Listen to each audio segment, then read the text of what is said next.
O Martim está no duche. Ele pode ligar de volta daqui a pouco. Durante alguns segundos, tive a certeza de que a febre pós-operatória me tinha feito ouvir mal. Eu estava deitada numa cama do Hospital de Santa Maria, em Lisboa, com um catéter na mão esquerda e os pontos ainda frescos de uma cirurgia de urgência para remover a vesícula biliar. Eram quase 10 da noite. 2 horas antes, o médico tinha me dito que, se os resultados das análises matinais fossem bons, eu teria alta no dia seguinte. Por isso, liguei ao meu marido. Ele devia ir buscar-me. Só que quem atendeu o telemóvel dele foi a Catarina Costa, a sua assistente de 32 anos, e o meu marido estava exatamente no duche. Como? Perguntei. Do outro lado da linha, fez-se um breve silêncio. Dona Joana. Até a forma como ela pronunciou o meu nome denunciava que só naquele momento se tinha apercebido de quem estava a ligar. Sim, a esposa do Martim, claro. Peço desculpa. Pensei que fosse alguém do escritório a ligar. Olhei para o ecrã do meu telemóvel. Eu tinha ligado para o número pessoal do meu marido, não para o da empresa. Por que é que tens o telemóvel dele? O Martim. O senhor Martim deixou-o em cima da mesa. Martim. Só um segundo depois é que ela se corrigiu para senhor Martim. O meu pulso acelerou. E onde é que vocês estão? No hotel. Isso eu já sabia. O Martim devia estar no Porto para uma reunião de 2 dias com um potencial investidor para a nossa empresa. No mesmo quarto. A Catarina não respondeu de imediato. Ao fundo, ouvi o som da água a correr, depois o ruído de uma porta de correr e uma voz masculina. Catarina, quem está a ligar? O meu marido.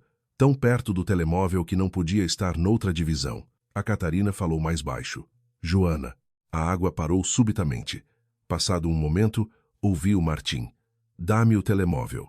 A voz dele surgiu alguns segundos depois. Joana, olá. Está tudo bem? Aconteceu alguma coisa? Ele soava preocupado. Quase na perfeição. Amanhã provavelmente dão-me alta. Excelente. É uma ótima notícia. Vens buscar-me? Silêncio. Amanhã? Sim, Joana. Eu disse-te que estava no Porto. Só terminamos a reunião à tarde. Pensei que voltavas de manhã. Os planos mudaram. Entendo. Fiquei à espera. Ele também. Finalmente ele perguntou. Estás zangada? Por que haveria de estar? Porque não te posso ir buscar? Ele não disse uma única palavra sobre a Catarina. Eu também não me descontrolei. Posso mandar um motorista buscar-te? A minha irmã vem. Está bem, descansa. Martim, diz-me. Tens aí só uma reunião ou várias? Várias. Por que perguntas? Só por perguntar. Amanhã conto-te tudo. Claro. Desliguei. Não perguntei por que é que a assistente dele estava no quarto de hotel dele à noite, enquanto ele tomava banho. Não disse que tinha ouvido a água. Não fiz um escândalo. Durante os 10 minutos seguintes, fiquei a olhar para o teto. Eu estava com o Martim há 17 anos, casada há 14.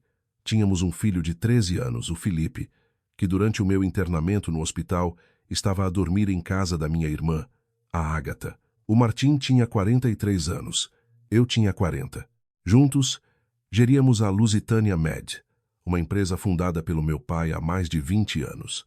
Fornecíamos e fazíamos a manutenção de equipamentos para clínicas privadas, centros de saúde e laboratórios. Após a morte do meu pai, herdei 52% das cotas. O Martim tinha 18.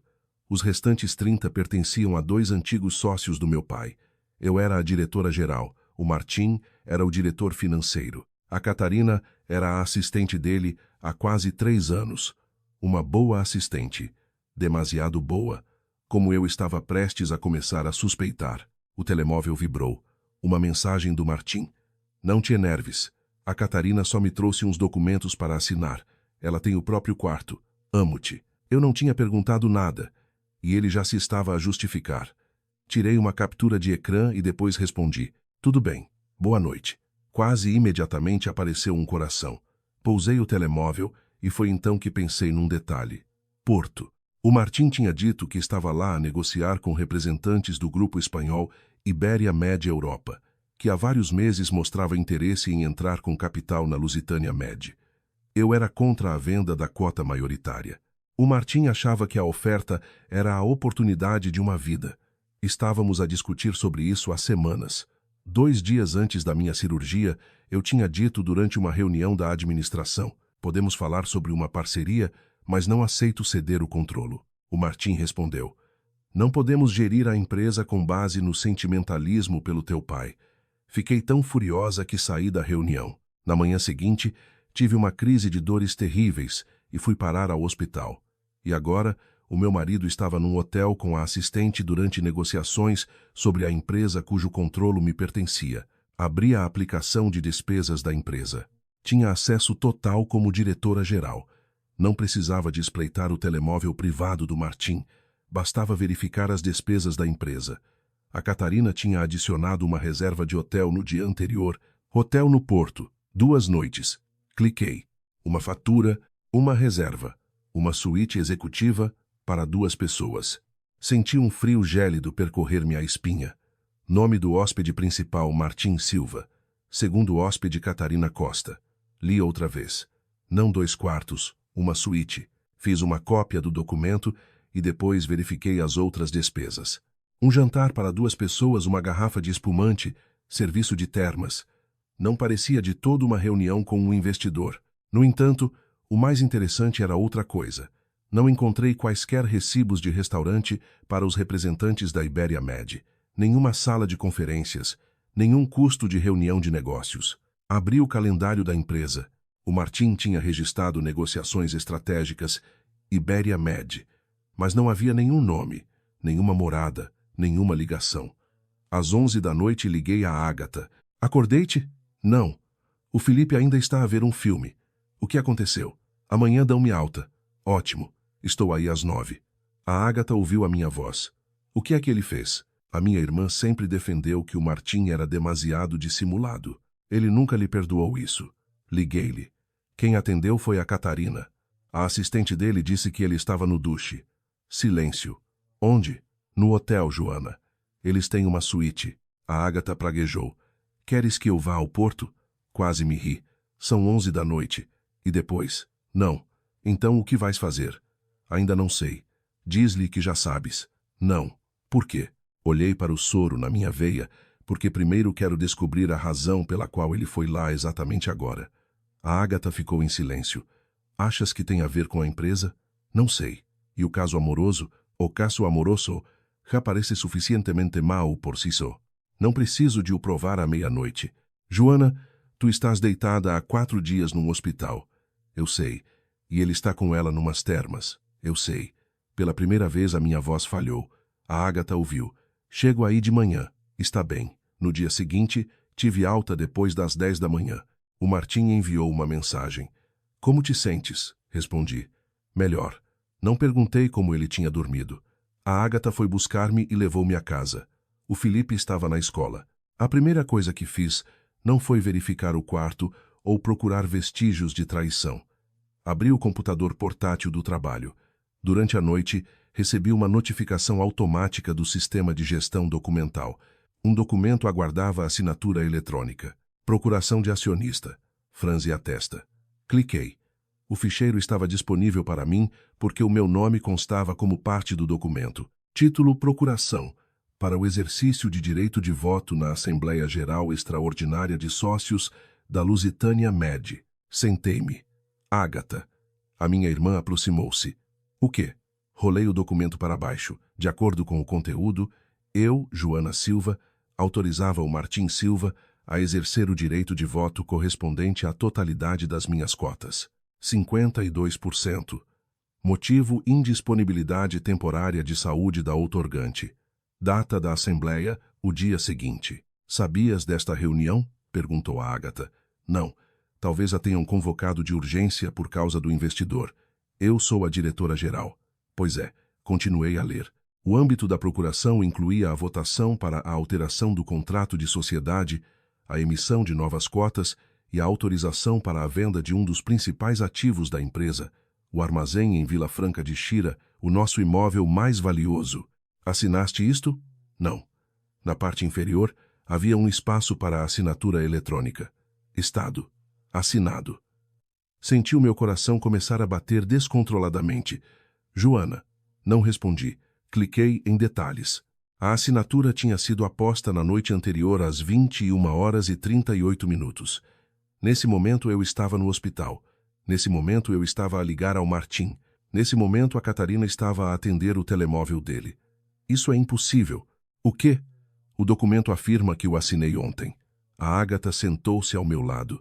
Talvez seja um processo automático. Não. Tens uma assinatura digital qualificada? Sim, para os documentos da empresa.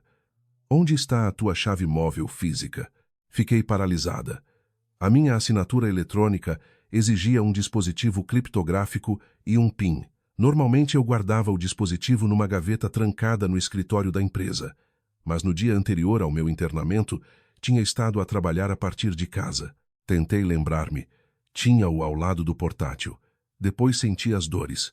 O Martim levou-me às urgências. O portátil ficou em casa.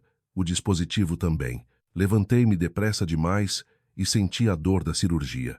A Ágata agarrou-me no braço. Senta-te. Tenho de verificar o escritório. A chave já não estava lá. Liguei à doutora Inês Ribeiro, uma advogada que anteriormente tratava dos meus assuntos patrimoniais privados, mas que não trabalhava para a Lusitânia Med. Preciso de uma consulta urgente, disse-lhe eu. O que se passa no sistema da empresa? Há uma procuração assinada eletronicamente ontem em meu nome. A Joana assinou? Não. Onde estava? No hospital. Quem tinha acesso à chave móvel? Não sei. A Inês mudou imediatamente o tom de voz. Por favor, não apague nada e não contacte o administrador do sistema através de canais privados.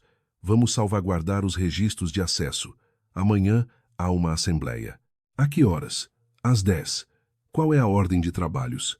Emissão de novas cotas. Venda do armazém. Investidor. Por favor, envie-me os documentos. Filo. Após 40 minutos, ela devolveu a chamada. Joana. Antes de falarmos sobre a assinatura, tenho de lhe fazer uma pergunta. Qual? A Joana conhece a empresa CC Projetos Limitada? Não. Tenho a certeza de que nunca ouvi falar nela. Está indicada como a potencial compradora do armazém em Vila Franca de Xira. Senti um aperto no peito. Pensei que o armazém faria parte das negociações com a Ibéria Med. Os documentos dizem o contrário. Quem é o proprietário da CC? Projetos. A Inês fez uma breve pausa. Verifiquei o registro comercial e a empresa foi criada há menos de 3 meses. Quem a controla? A única sócia e gerente é a Catarina Costa. Deixei de respirar. A Ágata olhava para mim. O quê? Não respondi. A Inês continuou a falar. O preço no projeto de venda do armazém também parece extremamente baixo. Precisamos de uma avaliação atualizada. Quão baixo? Ela mencionou o valor em euros. Eu conhecia o valor do armazém. A diferença era de vários milhões de euros. O Martim quer vender o imóvel da empresa à empresa da sua própria assistente. Por enquanto existe um projeto de resolução e um contrato. Não vamos antecipar o que será executado. E a Ibéria Med? Não os vejo em nenhum dos documentos que a Joana me enviou. Olhei para a fatura do hotel no Porto. O Martim disse que tinha ido negociar com a Ibéria Med. Entretanto, estava sentado numa suíte com a Catarina e a empresa dela, acabada de ser fundada, ia comprar um dos ativos mais valiosos da Lusitânia Med. Inês, consegues verificar quem preparou a procuração? Nos metadados consigo ver o autor do ficheiro. Quem? Catarina Costa. Aquele foi o momento em que a traição amorosa deixou de ser a questão mais importante para mim. Sentei-me à mesa. O que temos de fazer antes de amanhã?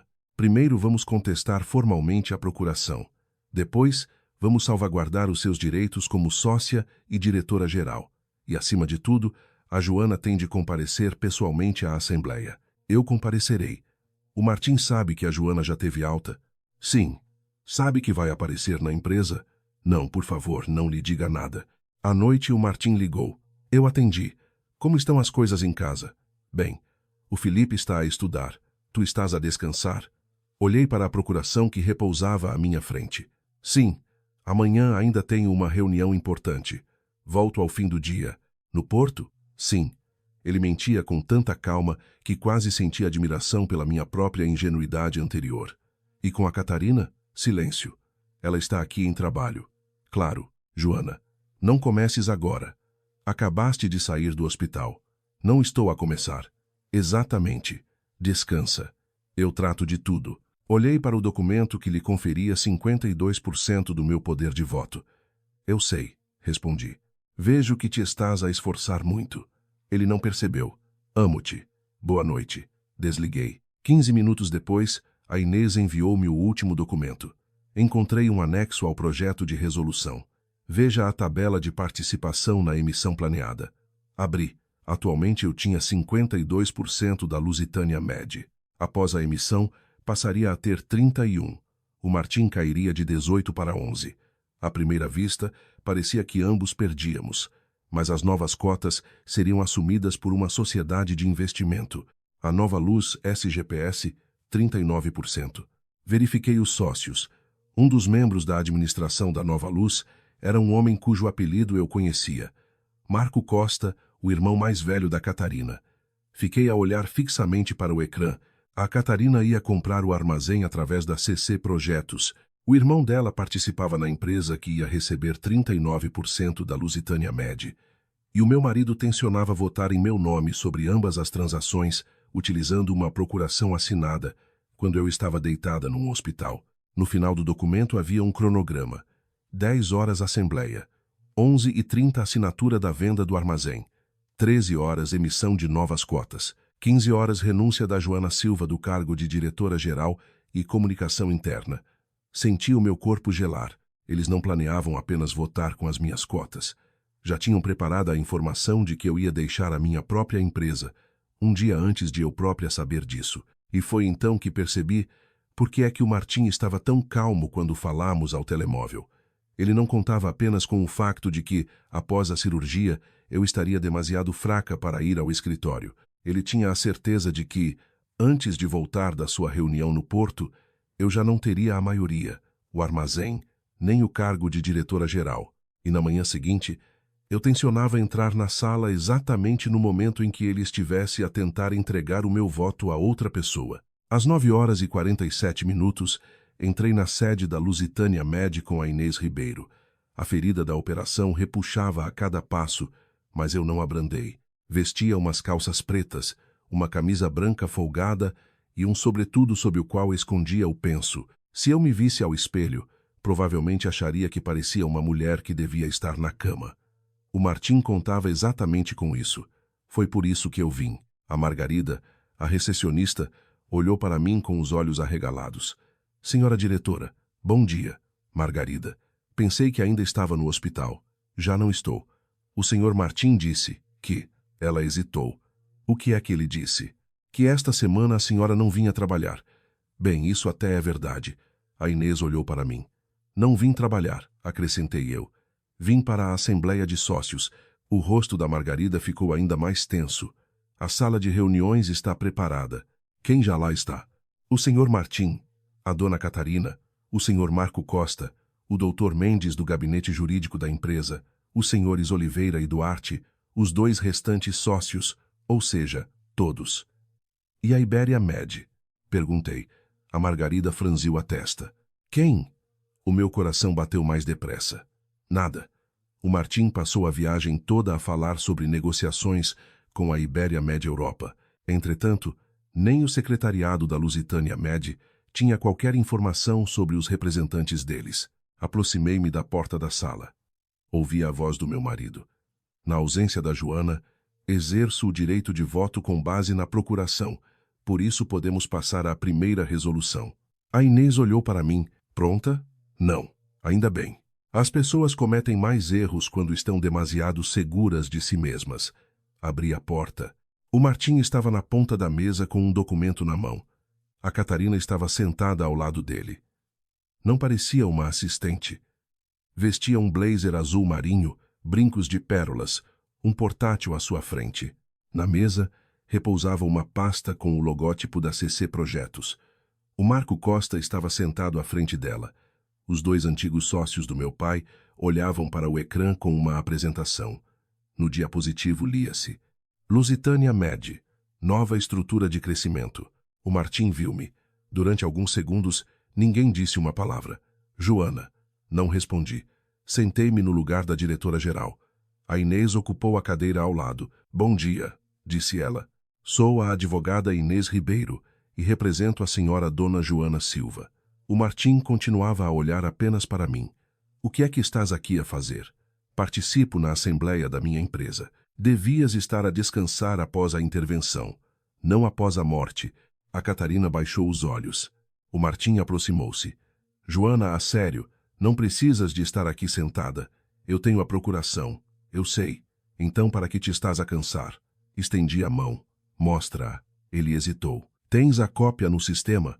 Quero ver o documento com o qual tencionas votar com as minhas cotas. O Dr. Mendes passou-me a impressão. A Inês analisou-a primeiro. Dona Joana, a senhora passou esta procuração? Não. O Martim suspirou. Não comeces. Eu não assinei isto. Assinaste eletronicamente. Não. O sistema diz o contrário. A Inês colocou um ofício em cima da mesa.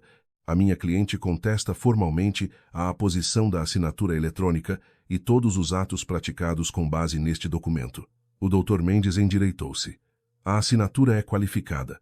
Isso não determina quem efetivamente utilizou o dispositivo e os dados de acesso, respondeu a Inês. No momento da assinatura, a minha cliente encontrava-se no hospital. Salvaguardamos a documentação médica e solicitamos os registros de utilização do certificado. O Martim olhou para mim. Estás mesmo a fazer isto? O quê?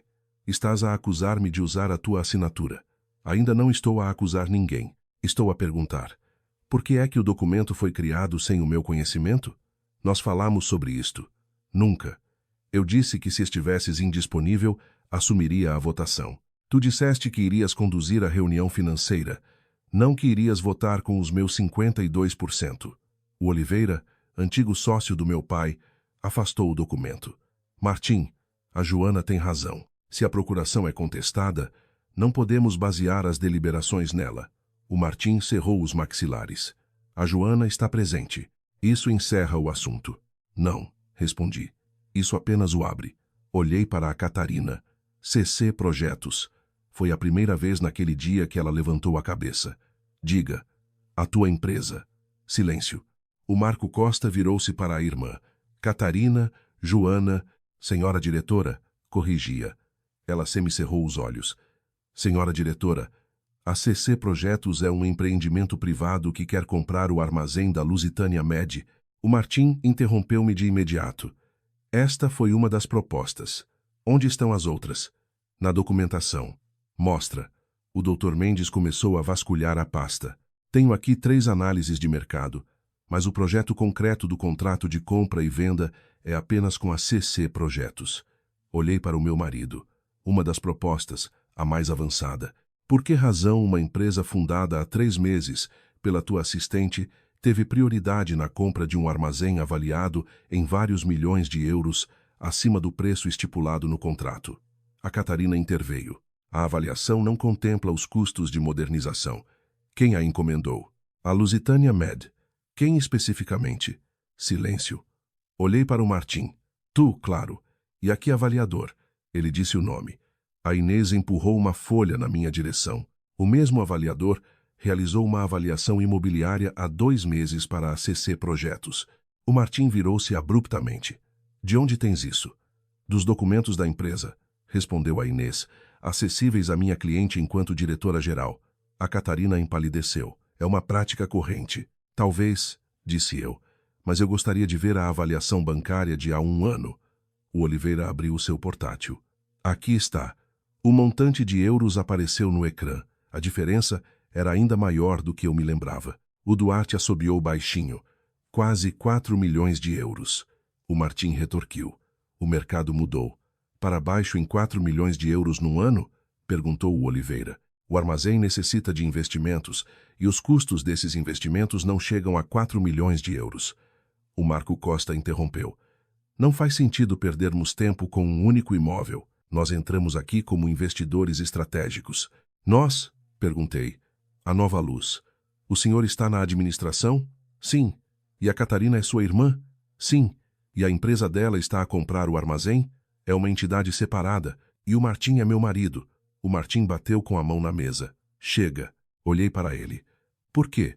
Porque estás a tentar fazer de uma transação legal uma conspiração familiar. E tu tentaste fazer do meu internamento hospitalar uma procuração. Ele calou-se.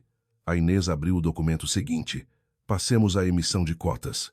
No ecrã apareceu a estrutura atual.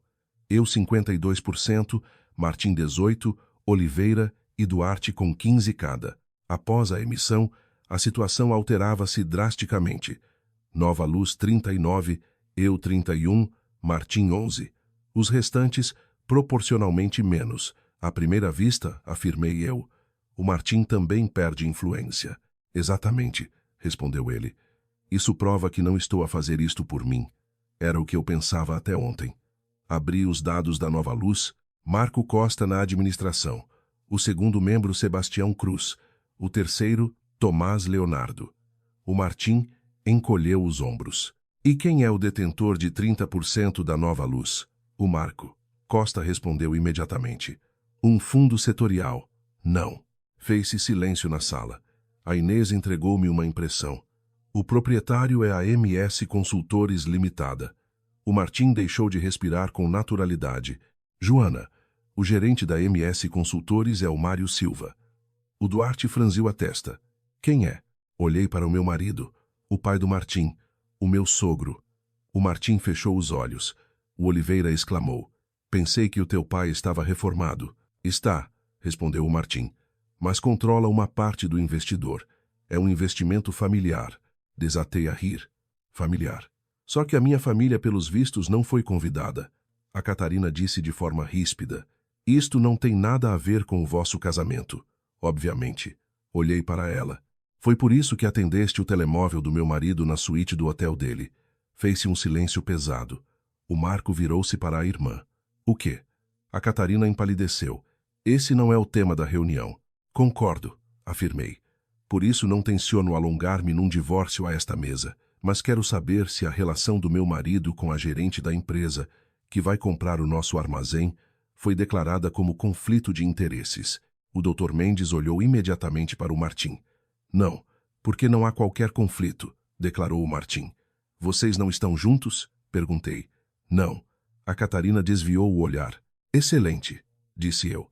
Sendo assim, será ainda mais fácil explicar por que é que uma única reserva de hotel abrangia ambos. O Marco olhou para a irmã. Catarina, cala-te. A primeira ruptura não precisava de mais. Não aquela mesa. A Inês voltou aos documentos. Existe ainda a questão da renúncia da Joana ao cargo de diretora-geral. O Dr. Mendes franziu a testa. Que renúncia? O Martim olhou para a Catarina olhou para o portátil. É um projeto de comunicação interna. Não o tenho na documentação jurídica, informou o Mendes. Porque é apenas comunicação de recursos humanos, respondeu ela. Por que é que os recursos humanos prepararam a informação sobre a renúncia da diretora-geral se a diretora-geral não apresentou qualquer renúncia?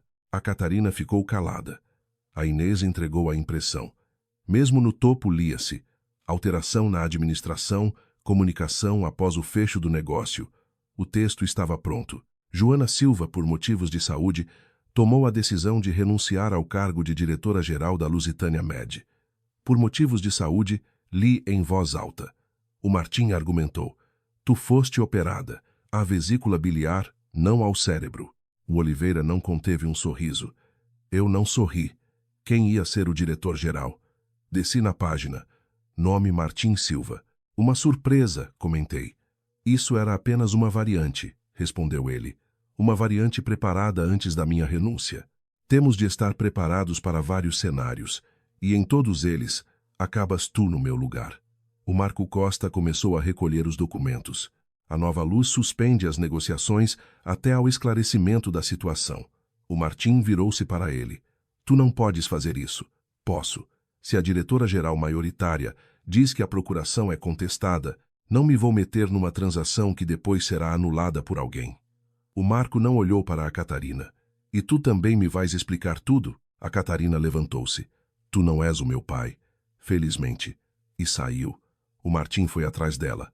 Senta-te, ordenei-lhe eu. Ele parou. Não me vais dar ordens. Na assembleia que tentaste conduzir com o meu voto, eu dou as ordens. Volta para a mesa. A Inês interveio. Dada a presença pessoal da dona Joana e a contestação da procuração, a minha cliente exercerá o direito de voto de forma autônoma. Passamos às resoluções. Venda do armazém. Votei contra. Oliveira, contra.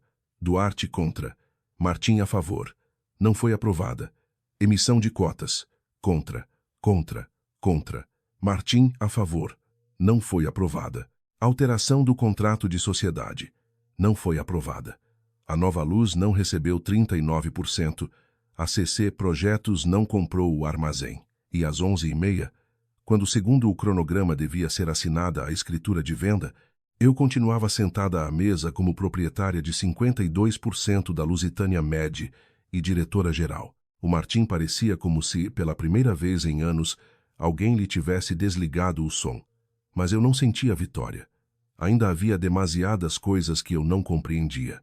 Após a reunião, a Inês solicitou ao administrador informático, de acordo com o procedimento formal da empresa, a salvaguarda dos registros associados à minha assinatura eletrônica. O administrador chamava-se Pedro Marques. Ele veio para a sala com o portátil. Não quero acusar ninguém, advertiu. Só posso mostrar os dados. É o suficiente, respondeu a Inês. Ele abriu o histórico. A assinatura foi efetuada às 21h38. Endereço IP. A minha casa. Ou seja, alguém usou a chave móvel física em minha casa, deduzi. É o que parece. Quem estava em casa naquela altura? O Martim estava no porto, eu no hospital, o Felipe na casa da Ágata. Senti um arrepio de frio. O sistema de vigilância. Tínhamos câmaras à entrada e na garagem. Abri a aplicação no telemóvel. Histórico da noite anterior. Às 21h07, alguém entrou na casa. A câmara registrou uma mulher, sobretudo escuro. Saco de portátil. Catarina. Não. Olhei novamente. Não era a Catarina. Mais velha, cerca de 60 anos. Eu conhecia-a. Impossível. A Inês aproximou-se. Quem é? A minha sogra, Bárbara Silva, a mãe do Martim. A câmara mostrou que ela entrou com o seu próprio código. Permaneceu na casa 47 minutos. Saiu às 21h54. A assinatura foi feita a meio desse intervalo. Ela tinha o código? Perguntou a Inês. Sim, para emergências. Ela sabia onde guardava o dispositivo. Fiquei pensativa. Uns meses antes, a Bárbara tinha ficado em casa com o Felipe, quando fomos jantar fora. Ela entrou no escritório porque procurava a impressora. Podia ter visto, mas o PIN, só eu o sabia. Assim pensava eu. O Pedro olhou para os registros. O PIN foi inserido corretamente à primeira tentativa. Alguém o sabia. Onde é que a Joana o guardava? Inquiriu a Inês. Uma imagem formou-se na minha mente, uma pequena nota adesiva amarela. Nunca junto da chave, nunca. Mas há meio ano mudei o PIN e anotei-o temporariamente num bloco de notas. O bloco de notas ficou na gaveta da secretária. Se alguém tivesse acesso ao escritório, podia encontrar ambos. O telemóvel tocou. Bárbara. Fiquei a olhar para o nome dela. A Inês comentou. A Joana não tem de atender. Eu atendi. Sim. Joana, o que estás a fazer na empresa? Não me perguntas como me sinto após a cirurgia. Não. Estás bem? Bom dia, Bárbara. O Martim ligou. Disse que bloqueaste o investidor. Sim. Por ciúmes da Catarina. Não.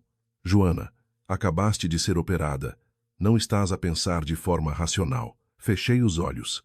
A mesma coisa. Exatamente a mesma narrativa que tinham preparado no comunicado sobre a minha renúncia por motivos de saúde. Estiveste ontem em minha casa? Silêncio. O quê? A câmara gravou-te. Fui levar umas coisas ao Felipe. O Felipe não estava lá. Eu não sabia. Entraste no escritório. Ela não respondeu. Bárbara. Joana, a sério. Não vou ser interrogada como uma ladra.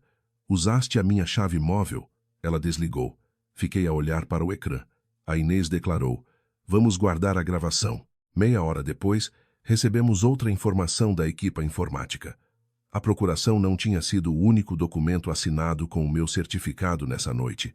Tinham sido 3. O primeiro, a procuração para o Martim. O segundo, o consentimento para iniciar o processo de venda do armazém. O terceiro tinha o nome Acordo de Opção Joana Silva. Abriu. Não entendi as primeiras páginas. Jargão jurídico. Opção de venda. Condições. Data de exercício. A Inês lia mais depressa. Joana. O quê? Este documento é muito mais grave. De que trata? Das suas cotas. Congelei. De todas? Não. 22%. A quem? Ela virou a página. A compradora era a MS Consultores, a empresa do meu sogro. Por quanto? A Inês leu o montante em euros. Era absurdamente baixo. Isso é menos de metade do valor real. Sim. Quando é que a opção pode ser exercida? Após o cumprimento de uma das condições. Qual? Ela leu em voz alta. Incapacidade permanente da Joana Silva para o exercício de funções de gestão. Senti náuseas. Fui operada à vesícula. Eu sei. Isso não é uma incapacidade permanente. Há também uma segunda condição. Qual? A Inês levantou o olhar. A renúncia ou destituição da Joana Silva, do cargo de diretora-geral. Lembrei-me do comunicado já preparado. Às 15 horas iam anunciar a minha renúncia.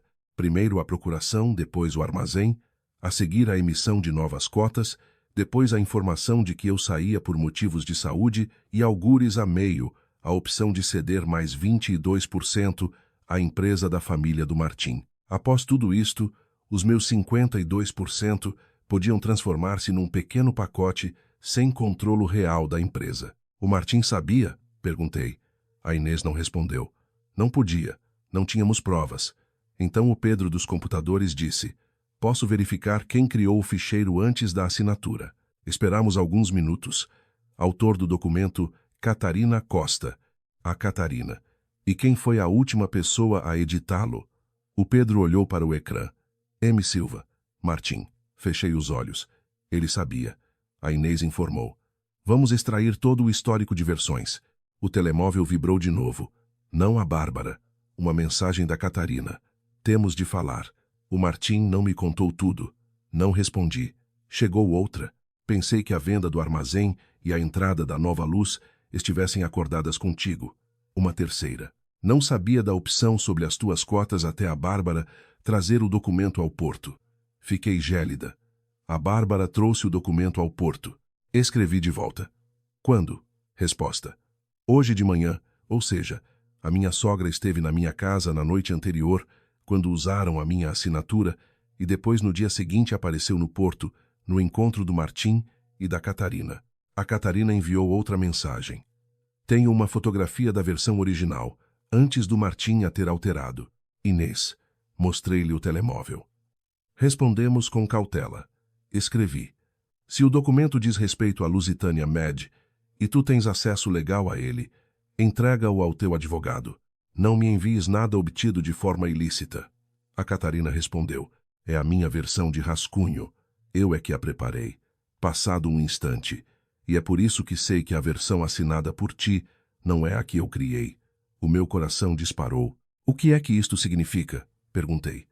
A Inês fixou a mensagem de que alguém podia ter alterado o conteúdo já depois do rascunho dela. Outra mensagem da Catarina. Na minha versão, a opção só abrigava a situação em que tu própria decidisse sair da empresa. Depois, na versão do Martim, surgiu a incapacidade de saúde. Sentei-me. Não porque a Catarina se tivesse tornado subitamente fiável. A mulher com quem o meu marido partilhava uma suíte de hotel ainda podia estar a tentar salvar a própria pele. Mas, se o histórico de versões do ficheiro confirmasse as suas palavras, significava que o Martim não se tinha limitado a aproveitar um plano já existente. Ele tinha-o adaptado ao meu internamento hospitalar. A Inês olhou para mim. Precisamos do histórico do documento. O Pedro já o estava a abrir. Primeira versão. Catarina Costa.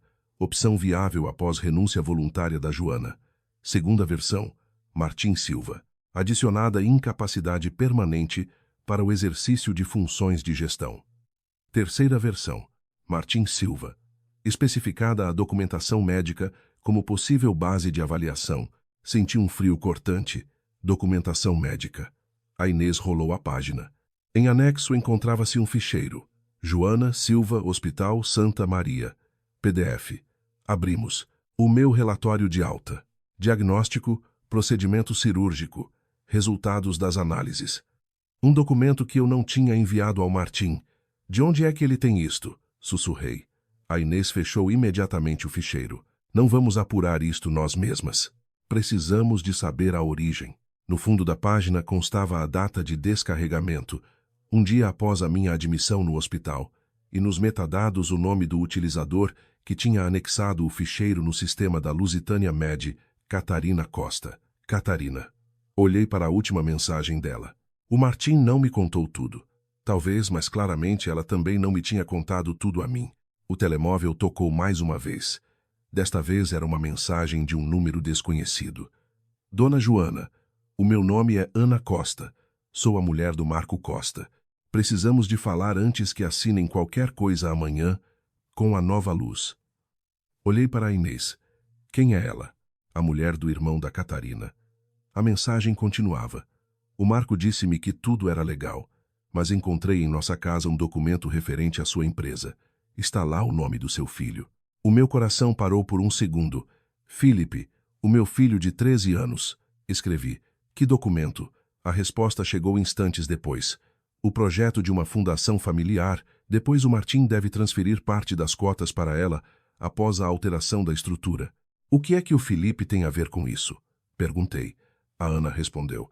Segundo o documento, ele será designado como o futuro beneficiário. Durante uma fração de segundo, senti alívio. Talvez se tratasse de garantir o futuro do nosso filho. Depois, chegou a última frase. Mas até a maioridade, os direitos em nome dele não serão exercidos pela Joana. Fiquei a olhar para o ecrã, apenas pelo Martim e pela Bárbara Silva. O meu marido e a minha sogra, se o documento fosse autêntico, não tentaram apenas diluir a minha participação. Planearam transferir parte do controlo para uma estrutura na qual, como mãe do Felipe, eu não teria o direito de decidir sobre as cotas registradas em nome do meu próprio filho. E foi aí que compreendi que a Assembleia de hoje não era o final. Era apenas a primeira etapa, a qual eu consegui travar, porque, mesmo após ter bloqueado a venda do armazém, a Nova Luz e a procuração falsa, algures existia ainda um projeto de fundação familiar com o nome da minha criança. E desta vez, eu não tencionava ficar à espera que o Martim decidisse quando é que me devia informar sobre isso. Na manhã seguinte, encontrei-me com a Ana Costa no escritório da Inês. Não nos conhecíamos antes. Ela era a mulher do Marco, irmão da Catarina e homem que integrava a administração da Nova Luz. Veio sozinha, com uma fina pasta cinzenta e o seu próprio advogado. Desde o primeiro minuto, frisou que não tinha roubado quaisquer documentos ao marido. Os materiais tinham-lhe chegado de forma legal, porque o Marco há semanas tinha lhe pedido autorização para investir parte dos fundos comuns do casal no projeto Nova Luz. Eu não estava interessada nos detalhes, contou ela. O Marco garantiu que era um investimento seguro na área médica. Só quando vi o apelido do seu filho é que comecei a ler tudo com mais atenção. A Inês estendeu a mão. Por favor, mostre-me apenas os documentos a que tem direito de acesso. A Ana entregou-lhe o projeto. Na primeira página lia-se o título: Fundação Familiar Silva, Projeto de Constituição. Fundadores Martim Silva e Bárbara Silva. Potencial primeiro beneficiário Felipe Silva. O meu filho de 13 anos. Li lentamente, sentindo uma pressão cada vez maior no peito. Por que é que eu não consto aqui? Perguntei. A Ana respondeu. Foi exatamente por isso que eu vim. No projeto não há qualquer menção a Joana, em nenhuma função. Não é fundadora, membro dos órgãos sociais, nem pessoa com poderes para gerir o patrimônio da fundação. A Inês examinou rapidamente as páginas seguintes.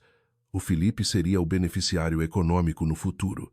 Isso não significa que, como mãe, a Joana administrasse automaticamente o patrimônio da fundação. Quem ia gerir? A Bárbara como presidente do conselho de administração da fundação. O Martim como segundo vogal. Senti um arrepio. O nome da minha criança aparecia na primeira página, como se todo o projeto tivesse sido criado para o seu bem. Mas o controlo ficaria nas mãos do meu marido e da mãe dele. O mais importante, no entanto, era o anexo intitulado Ativos a Incorporar. Primeira rubrica Cotas do Martim na Lusitânia Med, após a emissão planeada. Segunda rubrica Direitos Econômicos Associados a MS Consultores. Terceira rubrica 22% das cotas da Lusitânia Med, adquiridas através da opção da Joana Silva. Olhei para a Inês. Ou seja, a opção que foi assinada com o meu certificado iria ser utilizada mais tarde para transferir as minhas cotas para esta fundação. Essa é a premissa do projeto. E o Felipe serviria para dar a impressão de que fazem tudo pela criança. A Ana apertou os lábios. O Marco disse-me exatamente a mesma coisa, que a estrutura iria salvaguardar o futuro do Felipe. Acontece que eu nem sequer sabia da existência desta estrutura. Virei a página. O cronograma era de uma brutalidade atroz. Primeiro, a entrada da nova luz e a diluição do meu pacote de ações de 52% para 31%. Depois, a destituição ou renúncia voluntária do cargo de diretora-geral. De seguida, o exercício da opção sobre os 22%. No fim, sobrar-me-iam cerca de 9% da empresa que herdei do meu pai. 9%. De acionista maioritária, eu tornar-me-ia numa sócia sem qualquer poder real de controlo. E as cotas retiradas de mim passariam para uma estrutura gerida pelo Martim e pela Bárbara. Quando é que este projeto de fundação foi redigido? Perguntei. A Ana verificou a data. Primeira versão há 7 meses. Fiquei de pedra. 7. Sim.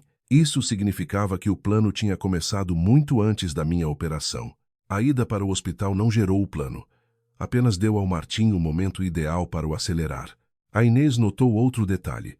A primeira versão não inclui as cotas da Joana. Foram acrescentadas mais tarde. A Ana virou para o anexo. Última atualização. 3 dias após o seu internamento no hospital. Olhei para a data. Naquele dia, o Martim esteve sentado à beira da minha cama por menos de 1 hora. Trouxe-me água, um carregador e flores. Disse, não te preocupes com a empresa, eu tomo conta de tudo. Naquela altura, interpretei isso como cuidado. A Inês recebeu em simultâneo uma resposta do administrador do sistema de assinatura eletrônica. O histórico de versões confirmou o que a Catarina tinha escrito no dia anterior. O projeto original da opção, preparado por ela, só podia ser ativado após a minha renúncia voluntária. Foi o Martim quem inseriu a condição referente à incapacidade permanente de saúde e, mais tarde, alguém adicionou a referência à minha documentação médica. Ainda há o histórico de comentários, disse o informático ao telemóvel. A Inês ativou o altifalante. Que comentário? O utilizador M. Silva escreveu na segunda versão. Adaptar à situação atual da Joana Silva. É necessária fundamentação médica. Senti o estômago às voltas. Tem data? Sim, um dia após a admissão da Joana no hospital. Já não se podia falar de uma coincidência acidental. O Martim sabia da minha cirurgia e adaptou de forma quase imediata um documento que antes requeria a minha decisão voluntária. Restava a pergunta sobre como é que o meu processo clínico foi parar ao sistema. A Inês ajudou-me a apresentar um pedido formal para obter o histórico de acessos à minha conta no portal do utente. A resposta não chegou de imediato, mas à tarde recebemos os dados relativos às sessões. No dia em que o ficheiro surgiu na Lusitânia Med, houve um acesso à minha conta a partir de um dispositivo utilizando a ligação de internet da minha casa. Nessa noite eu estava no hospital. O Felipe em casa da Ágata, o Martim no porto. A única pessoa captada pela câmara da entrada foi a Bárbara. Tinha a sessão guardada no portal no computador de casa, inquiriu a Inês. Lembrei-me. Alguns meses antes, tinha descarregado resultados de análises no portátil que estava no escritório. Possível. Não vamos tentar adivinhar quem abriu a conta, mas vamos preservar os registros de ligação. É suficiente nesta fase. Ela não precisou de acrescentar o resto. Às 9 da noite, a Bárbara entrou na minha casa. No mesmo período, alguém acedeu à minha conta médica. Usaram a minha chave e assinaram 3 documentos. Na manhã seguinte, a Bárbara estava no porto com o Martim e a Catarina. A Catarina contactou-nos por intermédio do seu próprio advogado. Eu não confiava nela, mas os documentos que entregou provinham da sua correspondência de trabalho. A primeira mensagem de correio eletrônico era do Martim. Assunto fecho do negócio JS. No corpo da mensagem, ele escrevia a Catarina. A minha mãe vai buscar os documentos. Ao fim do dia já deveremos ter a procuração. Prepara as versões finais para amanhã. Não havia lá uma frase. Falsifica a assinatura. Não havia uma admissão de manipulação. Mas a data coincidia com a ida da Bárbara à minha casa. O segundo correio eletrônico era pior. A Catarina perguntava, a Joana concordou mesmo com a venda do armazém? O Martim respondia, não compliques. Até ao fecho da operação, eu exercerei formalmente o voto dela. Tu sabias que eu não sabia? Perguntei a Catarina durante uma videochamada. Não tudo, responde a pergunta. Tu sabias que eu não tinha aprovado definitivamente a venda do armazém? O Martim dizia que depois te convenceria. E mesmo assim a tua empresa ia comprá-lo. Sim, por alguns milhões de euros a menos. Ela calou-se. Eu não queria as lágrimas dela. Não queria desculpas. E há mais uma coisa, declarou ela após um instante. A minha empresa também não ia ficar com o armazém. A Inês levantou a cabeça. Explique, por favor. Após a conclusão da transação, a CC Projetos receberia financiamento da Nova Luz. E depois, havia uma opção de venda de cotas da CC Projetos a MS Consultores, ou seja, a empresa do pai do Martim. Sim. Por quanto? A Catarina cerrou a mandíbula. Por um valor que agora parece ridiculamente baixo. De repente ficou claro que até ela seria usada como um instrumento. O Martim prometeu-lhe um armazém e um negócio próprio, mas os documentos permitiam mais tarde que a sua empresa fosse absorvida pela família Silva. À noite o Marco Costa ligou. A Ana estava sentada ao lado dele. Ele não pediu desculpas pela irmã. Apenas disse, retiro a Nova Luz do negócio. O senhor pode fazer isso? Indagou a Inês. Sem a aprovação dos outros sócios, não consigo fechar o processo por completo, mas posso votar contra e recusar-me a assinar parte dos documentos. Não sabia da versão da opção associada à saúde da Joana, nem da fundação. O Martim afirmou que a Joana própria queria abandonar a gestão dos negócios. E a emissão? Perguntei. Ele disse que tinha sido acordada. Por que é que acreditaste nele? O Marco ficou em silêncio prolongado. Porque eu ia ganhar dinheiro com isso. Foi a primeira resposta honesta que ouvi da parte dele.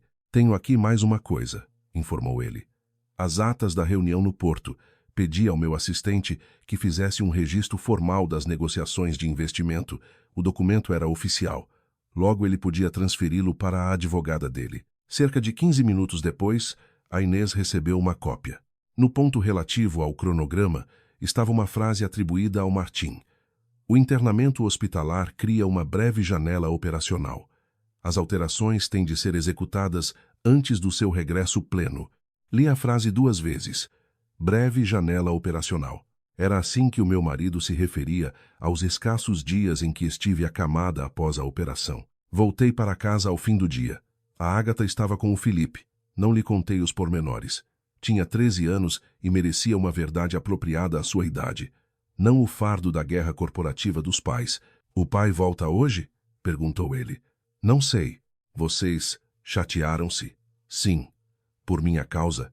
Aproximei-me e abracei-o. Nunca. Isto não tem nada a ver contigo. Foi então que percebi quão pérfido era o projeto da fundação. Utilizavam o nome do Felipe como justificação para ações sobre as quais o próprio Felipe nada sabia. Ia ser nomeado beneficiário, para que tudo parecesse uma preocupação com o futuro da criança. Entretanto, o verdadeiro controlo permaneceria com os adultos. Às 10 da noite, ouvi o carro na entrada. O Martim regressou. Não lhe fui abrir a porta. Ele tinha a própria chave. Entrou na sala e viu a Ágata, a Inês e a mim. A Inês tinha ficado, pois antecipávamos que, após a retirada da Nova Luz, pudesse surgir uma reação. O Martim atirou o sobretudo para a poltrona. Trouxeste mesmo uma advogada cá à casa? Sim. Onde está o Felipe? No quarto dele. Quero falar contigo a sós, sem testemunhas. Não, Joana. Isto diz respeito ao nosso casamento. Não estamos a falar sobre o casamento. Estamos a falar sobre a Lusitânia Med. Mostrei-lhe o projeto da fundação. Pela primeira vez, percebi um verdadeiro pavor no seu rosto. De onde arranjaste isso? Ou seja, o documento é verdadeiro. Isso é um plano para salvaguardar o Felipe, do qual a mãe dele foi retirada. Não compreendes a dinâmica de uma fundação familiar. Compreendo o suficiente para saber que querias injetar nela 22% da minha empresa, após alterações de participação acionista com as quais não concordei, Joana, e adaptaste a opção ao meu internamento hospitalar. Ele silenciou-se. Nós temos o histórico de versões. O seu rosto endureceu. A Catarina. Não apenas a Catarina. Aquela idiota está a tentar salvar-se a si mesma. Possível, mas os registros informáticos não estão a ter um caso contigo. A Inês interrompeu. Senhor Martim, Não vamos realizar um interrogatório aqui em casa. Os documentos serão apresentados formalmente. Por favor, não apague quaisquer dados relacionados com a transação. A senhora doutora não tem de me dizer o que fazer na minha própria casa. Fixei o olhar nele. Esta também é a minha casa. Tu fizeste tudo por ciúmes. Não. Os ciúmes acabaram no exato instante em que soube que te deitavas com a Catarina. O que eu faço agora é para proteger a empresa. Tu não tens provas de que me deito com ela. Tens razão. Só tenho a reserva conjunta de uma suíte, as termas, o espumante e a voz dela a dizer-me que tu estavas no duche. O processo de divórcio lidará com o resto mais tarde. O Martim fitou-me. Queres o divórcio? Sim. Aquela palavra parece tê-lo realmente surpreendido. Por causa de uma viagem. Por causa de 17 anos partilhados com uma pessoa que considerou que a minha cirurgia era uma janela operacional. Ele não respondeu. Então, o telemóvel dele tocou. A Bárbara. Ele não atendeu. Passado um bocado, ela ligou outra vez. E mais uma vez. Finalmente, ele desligou o som. Amanhã, assegurou ele, eu esclareço tudo na empresa. Fantástico, mas sem espetáculos. Um auditor estará presente. Ele olhou para mim. Qual auditor? Um independente. Tu não tens esse direito. Eu tenho 52% e continuo a ser a diretora-geral. Reparei na forma como aquela frase bateu nele. Tudo deveria ter corrido de forma muito diferente. Aquela hora eu deveria ter apenas 31% e o anúncio da minha renúncia já deveria estar publicado na rede interna corporativa.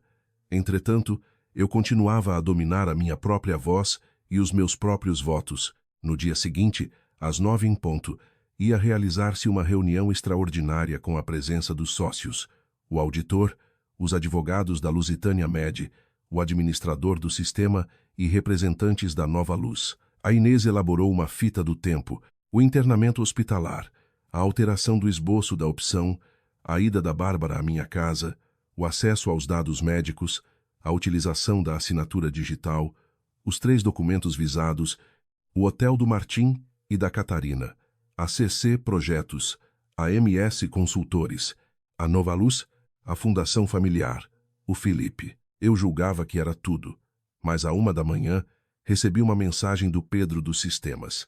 Encontramos mais um ficheiro removido da diretoria da transação. Uma cópia de segurança resistiu no arquivo, abri o anexo. O nome. Cenário B. Ausência de consentimento JS. Na primeira folha, detalhava-se um plano de contingência, caso eu comparecesse na Assembleia e recusasse assinar o que quer que fosse. Ponto número 1. Contestação da capacidade cognitiva da Joana Silva para tomar decisões devido à medicação pós-operatória. Ponto número 2. Requerimento para a suspensão temporária do exercício de funções de diretora-geral até a obtenção de um parecer clínico. Ponto número 3. Gestão de crise e comunicação sobre instabilidade de decisão. E na última página, sob o cabeçalho Pessoa responsável pela coordenação, encontrava-se o nome de Bárbara Silva, não o Martim, nem a Catarina, a minha sogra, a mulher que penetrou no meu domicílio quando eu estava confinada a um quarto de hospital, a mulher que há anos não parava de apregoar que a Lusitânia Med devia tornar-se, por fim, numa genuína empresa familiar. Só nesse instante, alcancei o que ela de facto queria dizer com isso. Não a minha família, a família dela. E naquela manhã, a Bárbara iria acomodar-se na mesma mesa que eu, ainda na ignorância de que o documento intitulado Cenário B tinha sido exumado dos arquivos informáticos da empresa. Às 9 da manhã, encontrava-me instalada no meu assento, na maior sala de conferências da Lusitânia Med, a contemplar a poltrona desocupada do outro lado. Uma semana antes estaria na cama do hospital, e o mais certo era andar a questionar-me se o Martim não se iria esquecer de me vir buscar no dia da alta. Agora, ostentava na minha frente uma pasta repleta da documentação engendrada, para assegurar que, ao voltar, já não fosse a sócia maioritária da empresa edificada pelo meu falecido pai, tampouco a sua principal gestora. Ao meu lado estava a Inês. Do outro lado da longa mesa, ocupavam os seus lugares os sócios Oliveira e Duarte, o auditor externo, o Dr. Mendes a representar a Lusitânia Med e o Pedro do departamento de TI, O Marco Costa compareceu escudado pelo seu mandatário legal. A Catarina assomou uns minutos mais tarde com a sua causídica. Não olhou na minha direção. Tampouco se sentou encostada ao Martim.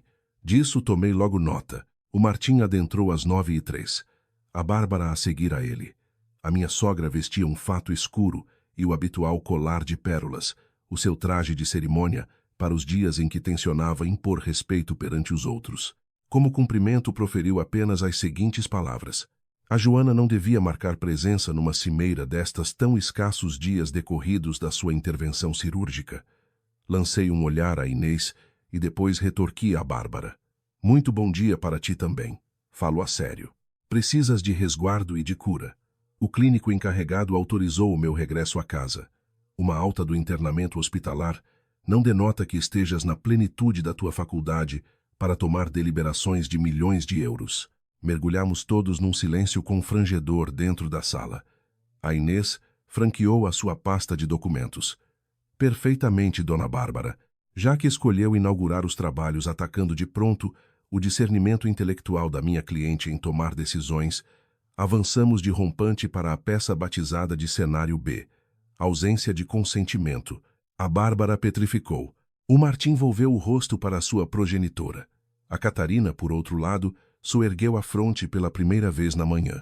O ficheiro exumado irrompeu no grande ecrã de projeções. Ponto número 1. Contestação da minha lucidez com base na sedação medicamentosa pós-operatória. Ponto 2. A minha exclusão provisória do leme da companhia. Ponto 3. A disseminação de notas informativas incidindo sobre a minha suposta demência temporária. E ao fechar o rolo, pessoa responsável pela coordenação, Bárbara Silva. O senhor Oliveira recitou o nome sonoramente. A Bárbara não tremeluziu sequer uma pestana. Foi apenas uma providência, um plano de contingência, ditou ela. Contingência em relação a quê? Perguntei. Ora, para a eventualidade de ficar esturvada pelos sedativos e empreenderes deliberações calamitosas e letais para o futuro do nosso negócio. O documento nasceu muito antes da minha saída da cama hospitalar. Por essa exata ordem de razões é que convinha ter tudo a postos, acautelados face à possibilidade remota de eu, Joana, vos negar os caprichos e, citando as vossas palavras, ceder ao impulso de resoluções dementes. Praticamente ensaiei um sorriso cínico, resumindo, toda e qualquer tomada de posição divergente dos vossos intentos seria irremediavelmente avaliada como loucura e perda de juízo da minha parte. A Bárbara voltou-se para os veteranos sócios. A Joana pode ter arrebanhado o lote maioritário em termos herdeiros, mas tal herança não lhe infunde o dom da sapiência acerca de cada pormenor da reconstrução societária que carecemos no imediato. O Martim conduz o leme das finanças aos anos a fio. O que eu diligenciei foi um escudo de proteção profilática à nossa companhia. O Dr. Mendes, o jurista interno, indagou com sobriedade. Vossa Excelência estava ciente do esboço do comunicado oficial, propalando a capitulação e renúncia da dona Joana. Tive conhecimento das opções no prelo, mas diga lá, senhora, terá porventura a dona Joana assinado essa demissão formal? Não. Ou ao menos terá Vossa Excelência ouvido da boca dela que assim o cogitava e tencionava consumar? A Bárbara silenciou de forma abrupta. Não vou atuar como porta-voz nesta resposta que não existe. O auditor deslizou o ecrã até que o minucioso calendário ficasse em foco perante toda a audiência. Pelas 500 horas do relógio castigariam as paredes desta casa com um memorando formal a decretar a minha retirada, evocando melindres de saúde. Umas horas mais madrugadoras, diluir-se-ia a minha robustez acionista a uma percentagem amálgama e mais cedo ainda na roda dentada da vossa urdidura. O Martim havia de arvorar-se ao título de mandante incontestável das minhas prerrogativas de voto através de um instrumento caduco. Era um mero guião laboratorial alinhado, concebido para a fatalidade de chegarmos aos acordos definitivos que perseguiam, murmurou o Martim. Comigo, acordados comigo, interpus o meu repto de novo. Chegaste a entabular acertos para a minha demissão premeditada com os novos capitalistas espanhóis? Tu deturpas o meu discurso por sistema. A advogada Inês içou a sua mão. Limitemo-nos doravante ao escrutínio dos indícios comprovados de modo inexorável. O nosso mago das tecnologias computacionais, Pedro, conectou o dispositivo que levava consigo. Começou por desnudar no painel a gestação e histórico do suporte digital, cognominado Procuração. Autor da primeiríssima traça, Catarina Costa. Remate de feitura anterior à aposição da chancelaria eletrônica, Martim Silva. A dita Cinete, qualificada com credenciais invioláveis a partir da minha porta-chaves encriptada, fora cravada cerca das 21h38. A rota IP rumava à localização imutável do meu domicílio residencial. Sucessivamente, o informático destapou as crônicas operacionais, recolhidas e conservadas da máquina portátil caseira, sob os devidos trâmites de aquiescência proprietária. 9 e 11. Abertura das comportas cibernéticas ao navegador de internet. Instantes depois, navegação rumo à minha abóbada sagrada, sob escrutínio da Rede Pública Nacional de Medicina. 3 cliques singelos perfizeram a tarefa da exfiltração desautorizada das minhas minudências hospitalares. 9h19. Consuma-se o emparelhamento com o bastonete da minha validação documental jurídica. Seguido, sem pestanejo temporal algum a separar cada clique, da abertura triunfal de uma tríade de instrumentos processuais, a procuração que dava amarras ao Martim, os conformes plenos à liquidação sem retorno do nosso tesouro do armazém e a dita opção a favor de terceiros que abria rombos nos meus privilégios de capital. Quem é que se encastelava nos redutos da vivenda da família nessa hora noturna?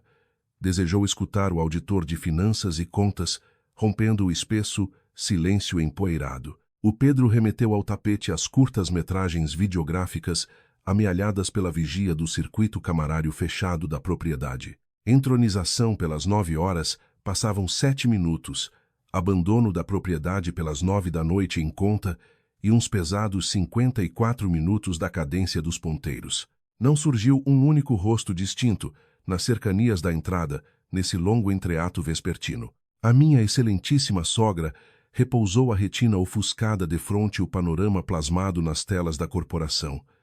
Entrei lá em casa apenas com o objetivo de recolher vários papéis da empresa. Essa história já a discutimos aqui de forma exaustiva, afirmou Inês em tom cortante e sem margem à argumentação. Sentou-se aos comandos da infraestrutura computacional que se encontrava sobre o mobiliário afeto à labuta da dona Joana. A testa de Martim franzida irrompeu num abalo perentório cravado nos ombros e no queixo. Voltou a face contra a provedora do seu berço familiar. Oh, minha mãe! A matriarca Bárbara alçou o seu braçal em pose autoritária ao alto e refreou os intentos e contrapontos da sua genealogia na nascente. Recuso sumariamente que enveredemos por encenações fantasiosas e farsas mentirosas. Perante os ilustres senhores de posses neste enclave, não me farei passar por reles vigarista embusteira. Só nesse clímax fugaz eu senti realmente uma autêntica tensão fervilhar o meu ser. Colocaste tu mão no meu pendente criptográfico? Lancei eu o meu interrogatório frontal. A Bárbara aguentou-se fixando na minha figura a sua perspicácia, em compasso de espera dolorosa.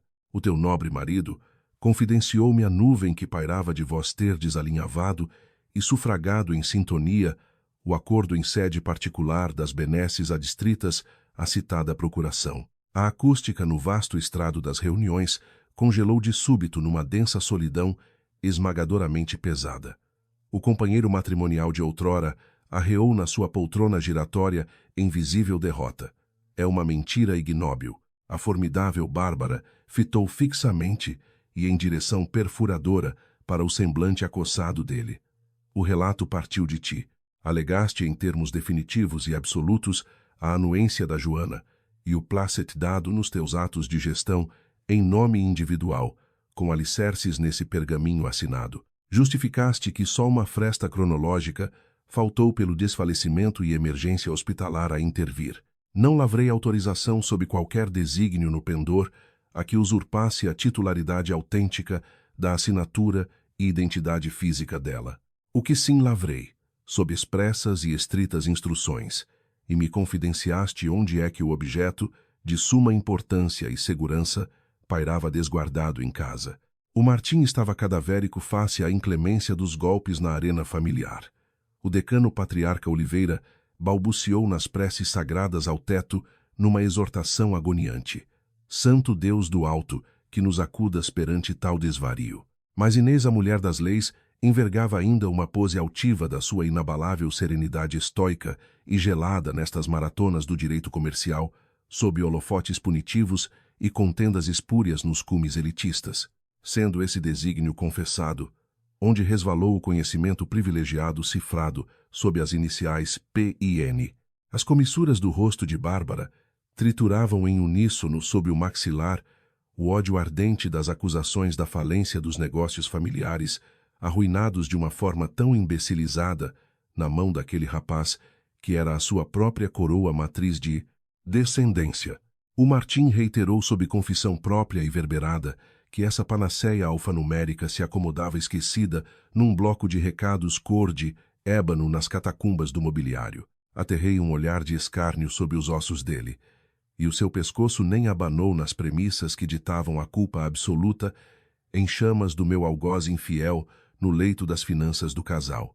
Estavas de posse absoluta do saber oculto disto, meu caro concubino e marido falhado, desferi eu sem um pingo compungida em chamas, e ataca perante tudo. Escutem todos, Joana.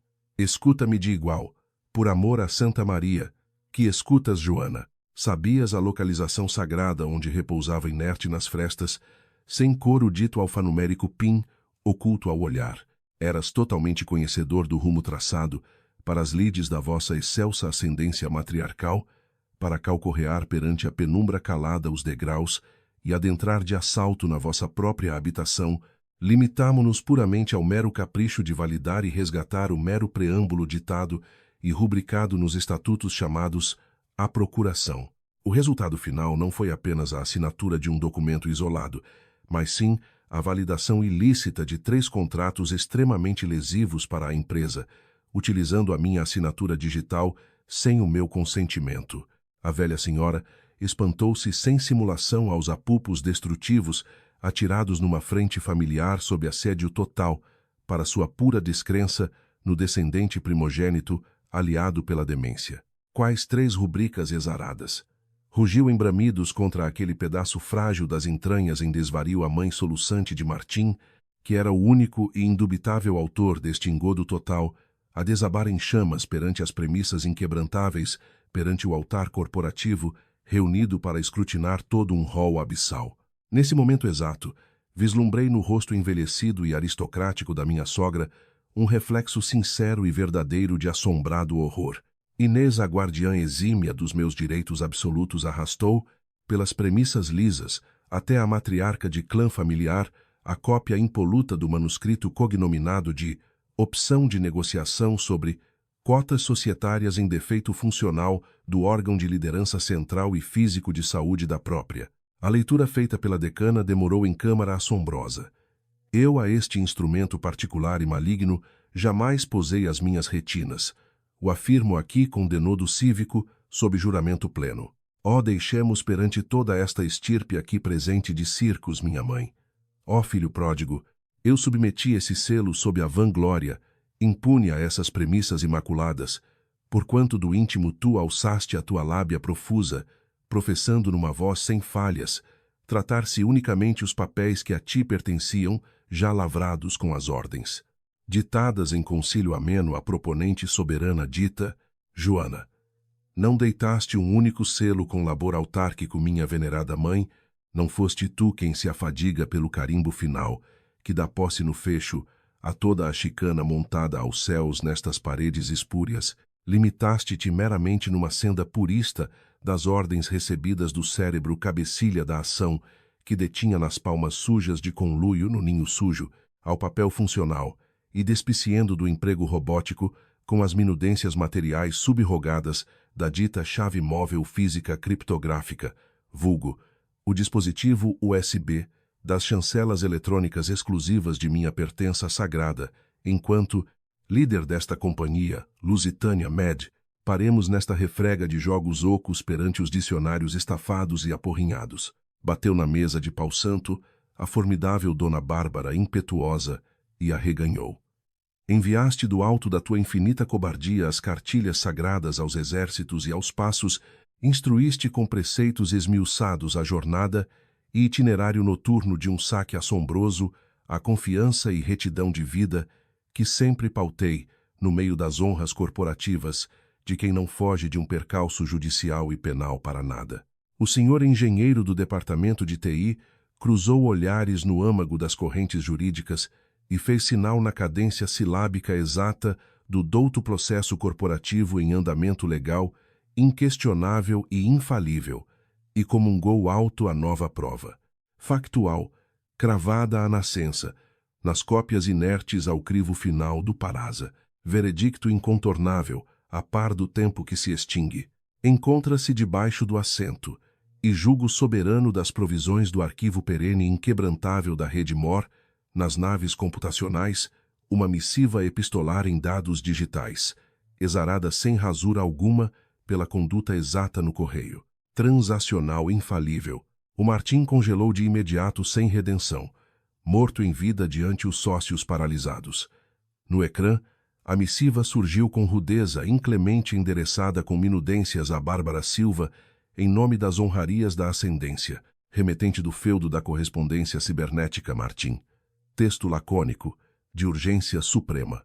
A chave USB está na gaveta da minha secretária de madeira.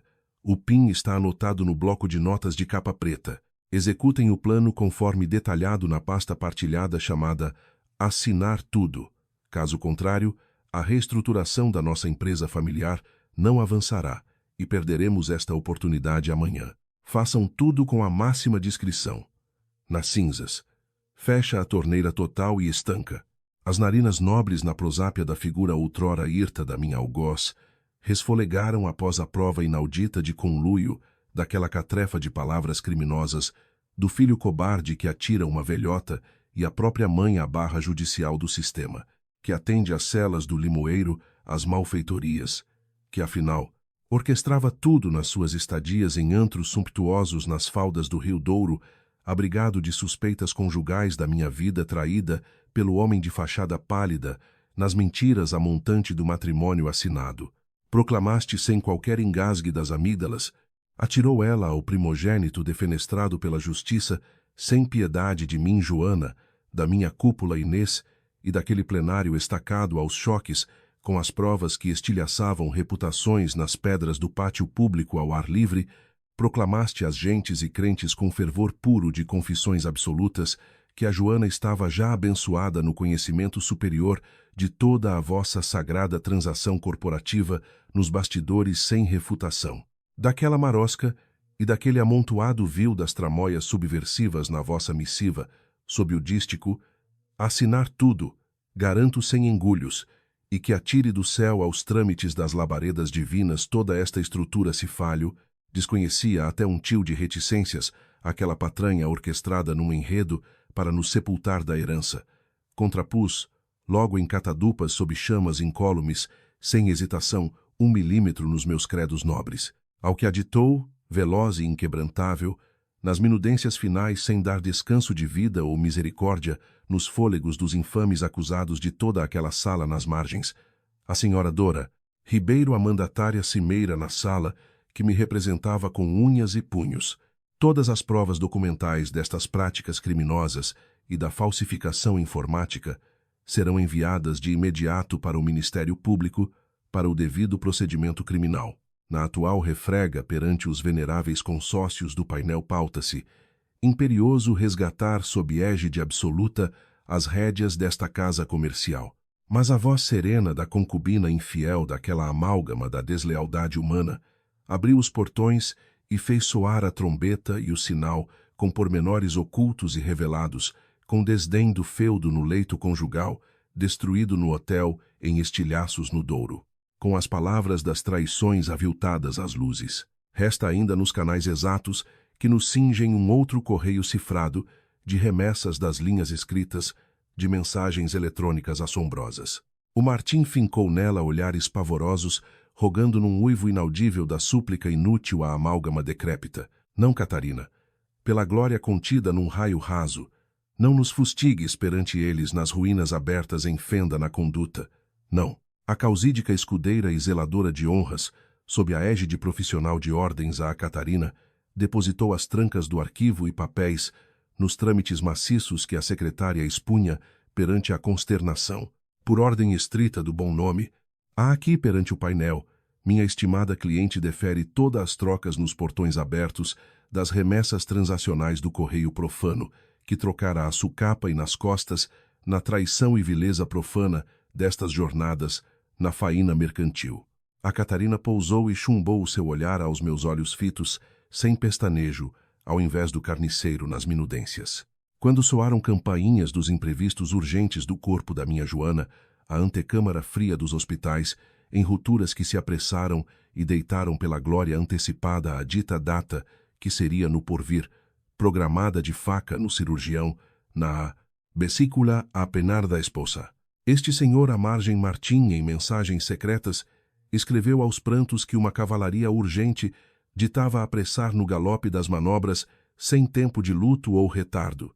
A tela sem pudor abriu as confissões escritas aos olhos estáticos, no quadro grande das revelações das confissões escritas em pixels negros, nas frestas do ecrã, das luzes acesas à condenação irredutível ao inferno terreno de tudo que nos foi. Mais amado pelas juras da eternidade cínica das traições, impensadas numa família, partida e exposta na vergonha nua, ao pátio da corte de Lisboa inteira, que a assistia sentada numa vergonha que não o poupava, e lhe ceifava os horizontes, num desabar estrondo, inaudito da ruína que ele concebeu sobre a própria glória, desgraçada, até não lhe sobrar ossos do casamento aos negócios, caídos ao fosso fatal. O sanatório de batas das salas geladas concede a glória aos fados do nosso relógio cronométrico, aos favores e trunfos da manobra letal. Escudos limpos das burocracias, sob os desígnios trancados do cadeado, a consumação na calada, antes das ressurreições do quarto estéril da senhora Joana.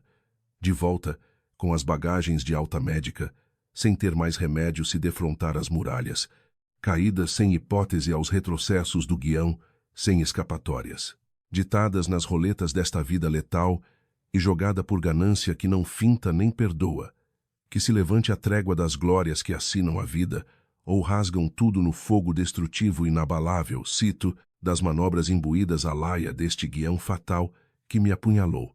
O irmão Costa endireitou os cornos perante a irmã e fuzilou um interrogatório nos prantos do remorso do Marco, encostado aos limites do esbulho cego, a um conluio das trevas desavergonhadas, das negociatas, das comissões no lodo podre, onde chafurdava. E com isto querias que acreditasse com base sólida nas jactâncias dele aos cantos da sala na corte, que a dita sócia Joana rogava pela glória de bater as portas desta empresa sagrada do pai, para gozar uma vida dita idílica ao retiro calado sob as rendas dos proveitos aos escombros, que vós atiravam as fogueiras infames nas contas, falsificadas e opções caducas ditas médicas, sem apelo dos doentes, internados à má-fé atroz das vossas teias, da ignomínia e avareza totalitária de posses alheias que usurparam nos feudos de um saque medonho aos portões. Eu proferi aos crentes e hereges atônitos nas estribeiras. Afirmei unicamente num grito sagrado nas fileiras que resistiam jamais vos alieno numa rendição gratuita e amordaçada, a esmagadora hegemonia na torre cimeira de toda a maioria detentora desta nau mercantil, onde as hostes laboram, em que as ordens supremas emanam sem entrave, que usurpe as balanças. A Ibéria Med, os vossos conluios espanhóis de fantasia fantasma, nas rotas irreais de galegos ou castelhanos, onde choviam milhões num espelho ardiloso, onde as falácias choviam sem nexo, num embuste vil, na farsa a todos, narrado que lá para as bandas das muralhas da Vetusta, porto-cidade das francesinhas, os espiões, mercantis das potências checas e madrilenas, abrigavam trunfos gigantes para um resgate das frotas da glória, ó mentirosos sem rei na burla profana, aos inocentes no fumo enganoso que encobria os amantes fornicadores na podridão, as cortinas no douro afogado, e os hotéis onde pernoitavam e afogavam noites no lodo na calada. Oh, silêncio medonho! Num silêncio mudo do remorso, cobarde a escudar no nada do vazio, fúnebre os infames da corte, sentados para sentenças cruas ao cadafalso de toda a corte, onde a vida os ceifava, a ruína perpétua dos remorsos imutáveis, onde se abateram nas sombras infelizes a arrastar uma culpa, a vida que não retrocede à redenção sem pedir as mais severas e piores crueldades aplicadas na retribuição fria, a sua miséria de moral cadavérica nas fogueiras. O encontro prosseguiu perante a análise nua da avaliação real da empresa, atestando uma saúde vigorosa nos proveitos sob escudos imunes aos resgates forçados a saldos ignóbeis, no mercado fictício, montado pelas sombras desmascaradas da avidez. Venda das naves de armazenamento atiradas no rol da estaca das rejeições aos escudos dos parceiros. O consórcio do irmão Costa recua numa cobardia sem renegociações às fileiras imunes e fecha as mesas sem glória, e parte e sai para os limos da rua, e nunca mais os lobos puseram as tramelas da empresa em escutas nas paredes do escritório, daquele bastião inexpugnável das ruínas sem retorno das amizades das noites. A matriarca não mais se acomodou nas alcatifas e recuou e desapareceu. Tampouco encontrou as cancelas da minha habitação, desbravadas de livre trânsito jamais, sem portas abertas, sem portões que os admitissem aos corredores, no seu intento maldoso de usar sem preces o sangue sagrado nos genes, no inocente miúdo de 13 anos da linhagem, que jamais veria ser arma aos golpes financeiros, atrelados no feudo, na podridão moral, esfacelada e renegada nas malhas judiciais, que puniu as vilezas profanas a quem as engendrou e ditou nos despachos nas malhas judiciais do fisco penal, onde desabaram os podres todos à luz. O meu divórcio ressoou às balizas de 13 longos meses, amargos de partilhas, sem piedade a esquadrinhar na justiça lenta cada milímetro e sem apelos, sem atirar aos fardos nas batalhas, os ombros incautos à infância que só me questionou mãe, por quê? Deixamos as margens nos fados do amor, que findou sem tréguas do bem. Nas falhas, as glórias esvaíram sem amparo num amanhã, aos remorsos do silêncio que ditou as amarras e findou as chamas na calada sem ódios, destrutivos na família frágil, sem espinhos, a sangrar as culpas de escândalos poupados no peito, prole intocada. E no pátio mercantil, nas sedes e feudos, assumi e perdurei sem medos, na cúpula amor a ditar ordens certas, sem recuos, e alavanquei a fortuna perante o acionista.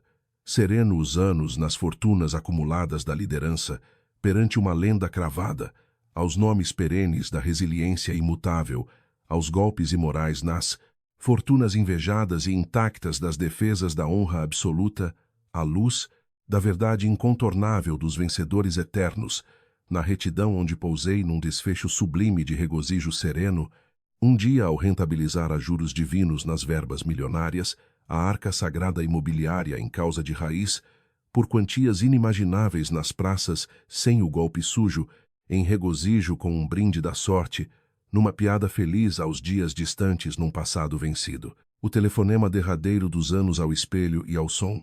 Estás sob a água quente no banho, meu ex-adorado. Não ouço o choro e as preces ao eco. Ri, com Filipe aos encantos pueris felizes, que o acompanhava em mais consultas perenes. Longe, nas águas santas da inocência, à espera que o chamem ao pátio livre do dia a dia, feliz na rotina vulgar da pacata calmaria do outono. O perigo do inferno nunca pairou na podridão cínica na pele, e luxuria na penumbra, e lençóis de quem atraiçoa a farsa, nas faldras, nas termas a traição. Meditei sem som num abraço ao meu íntimo blindado nas verdades eternas. Esteve sempre à espreita a teia funesta das assinaturas forjadas, o estelionato frio na escuridão sem voz. Rematei, eu apenas tomei posição de combate no exército cimeiro das mesas, e num fôlego recuperei na minha voz a totalidade plena, esmagadora e irrecusável aos ventos de toda e integral, possessão totalitária soberana, inescrutável nas chancelas finais. Impolutas do império, que o sangue divino nas minhas mãos laboriosas não me deixará escorregar por embustes, vis às sombras dos ignóbeis. perdidos numa vala sem retorno, perante a história, lavrada nesta glória eterna do meu nome, que restou por mim erigida, na lisura da retidão e resgatada ao topo dos cumes imaculados na eternidade.